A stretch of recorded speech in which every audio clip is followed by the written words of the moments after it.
much has this cost you? I mean, A lot. Oh, it cost me a lot. Can you put a dollar figure on, No, on the loss of, It's a lot of money, but fortunately I'm very rich. It doesn't matter to me. Does it matter? No. What matters to me is making America great again. You don't have a dollar figure this has cost you X amount? But it's it's sort of funny. One of them was big headline. Trump loses NASCAR. You know what they were doing? They were renting a ballroom from me for one night. And they already have It was deposit a banquet down, hall. right? And they left a deposit. And now I have it rented already to somebody else. So is it just small there was potatoes, another or one. is it? There was another one. Fortunately, it's not big for me. There's another one. ESPN breaks up with Trump. All over the world, separate stories, headlines. ESPN.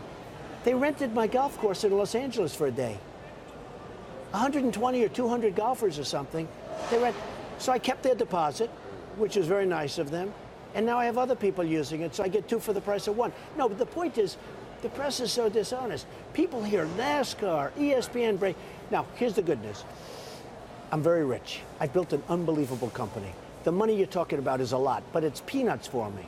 But it's still a lot. More expensive than a campaign would cost. Someone in your organization told me that the lawsuit against Univision, if you win that, you could actually fund your entire campaign with the Univision fund deal. Well, they owe me a lot of money. Look, they have a contract. It's a binding contract. No, I'm very good at contracts. I do that very well, okay? Unlike our country, I do contracts very well, or I wouldn't be sitting here talking to you right now.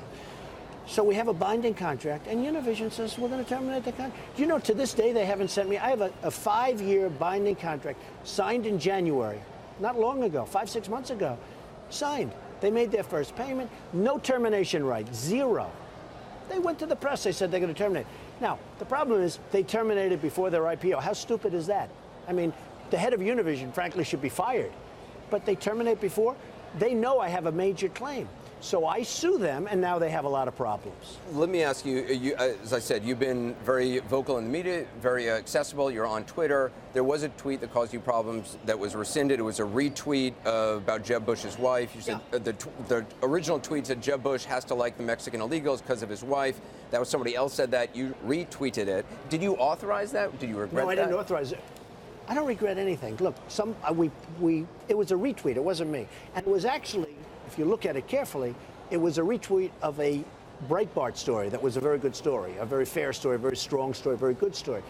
But do I regret? No, I don't regret it. I mean, look, I would say that he would. If my wife were from Mexico, I think I would have a soft spot for people from Mexico. I can understand. Do you think that influences his position on illegal immigration? I think it could. I mean, maybe it should. If he loves his wife, and I know he does, I hear she's a lovely woman, by the way. So if he loves his wife, and she's from Mexico, I think it probably has an influence on him, yes. I can understand that.